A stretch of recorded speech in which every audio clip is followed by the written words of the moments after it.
Hello दोस्तों, आज हम जानेंगे कि ईरान के नए सुप्रीम लीडर बन चुके हैं।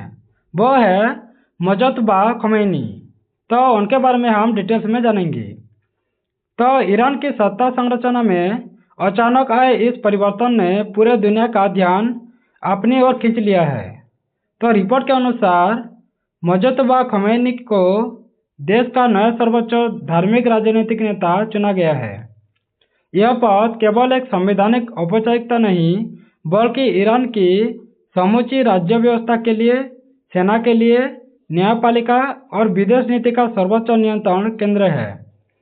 तो ऐसे में यह बदलाव केवल एक व्यक्ति का चयन नहीं है, बल्कि सत्ता के स्वरूप और दिशा का पुनर्निर्धारण माना जा रहा है। तो यह निर्णय ऐसे समय पर सामने आया है जब ईरान पहले से ही क्षेत्रीय तनाव है, आर्थिक प्रतिबंधों है और आंतरिक असंतोष से जूझ रहा है। तो इसीलिए यह चयन स्थिरता की रणनीति भी हो सकता है और शक्ति के केंद्रीकरण का संकेत भी। तो सुप्रीम लीडर की संवैधानिक शक्ति और संरचना के बारे में जान लेते हैं।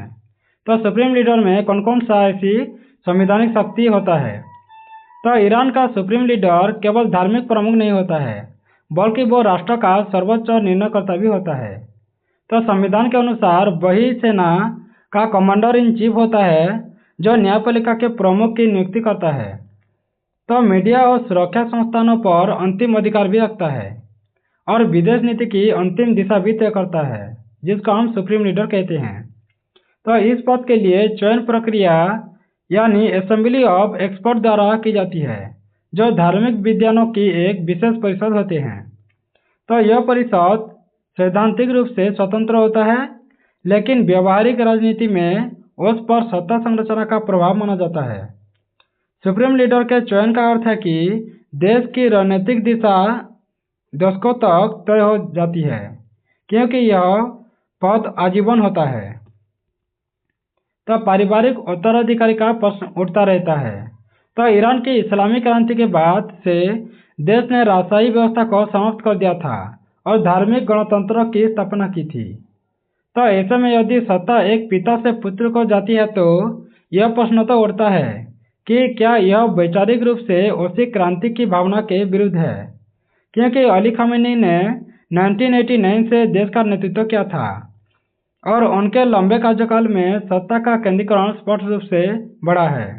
तो अब यदि उनके पुत्र को उत्तराधिकारी चुना जाता है, तो इसे वंशवादी राजनीति की ओर झुकाव के रूप में देखा जा सकता है।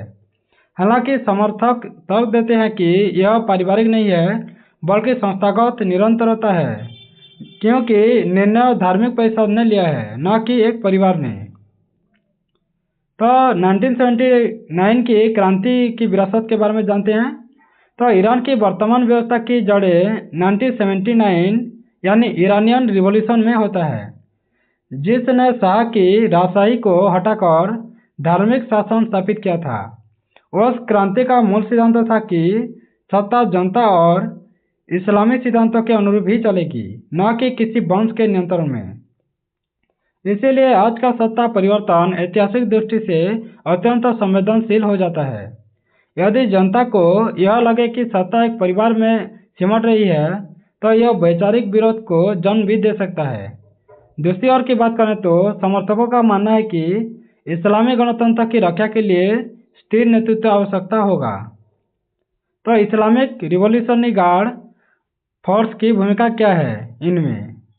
तो ईरान की राजनीति में सेना का विशेष रूप होता है, यानी इस्लामिक रिवॉल्यूशनरी गार्ड कोर्स का प्रभाव अत्यंत महत्वपूर्ण हो जाता है। तो यह केवल सैन्य संगठन नहीं, बल्कि आर्थिक में राजनीतिक खुफिया शक्ति का केंद्र भी होता है। तो यदि सुप्रीम लीडर के चयन में इस संस्था का समर्थन रहा, तो इसका अर्थ है कि नया नेतृत्व सैन्य सुरक्षा प्रतिष्ठान के साथ घनिष्ठ तालमेल रखेगा। तो इससे आंतरिक स्थिरता बढ़ सकती है, लेकिन अंतर्राष्ट्रीय स्तर पर ईरान की छवि अधिक कठोर हो सकता है और आक्रामक भी हो सकता है। यह संबंध भविष्य की विदेश नीति की दिशा तय करने में निर्णायक हो सकता है। तो धार्मिक वैधता और योग्यता पर बहस चल रहा है, क्योंकि सुप्रीम लीडर बनने के लिए उच्च धार्मिक विद्वान आवश्यकता होती है। तो आलोचकों का कहना है कि मुज्तबा खमीनी की धार्मिक प्रतिष्ठा उनके पिता या अन्य वरिष्ठ आयतोल्लाओं जितनी स्थापित नहीं है। तो समर्थक यह तर्क देते हैं कि वर्षों से वे सत्ता संरचना के भीतर सक्रिय रहे हैं और उन्हें प्रशासनिक व रणनीतिक अनुभव भी है। तो यह बात केवल धार्मिक योग्यता की नहीं बल्कि वैधता की भी है।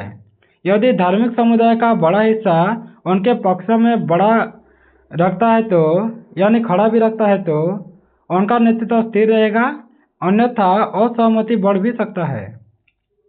तो आंतरिक राजनीति और संभावित असंतोष भी होगा।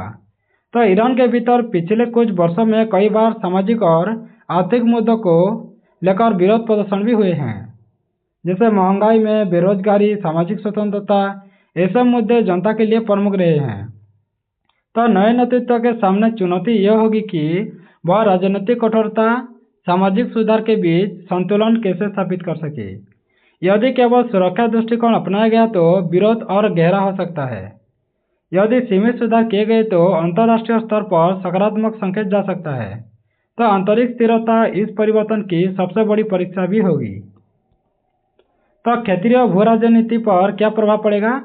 तो मध्य पूर्व पहले से ही जटिल शक्ति संतुलन का क्षेत्र है।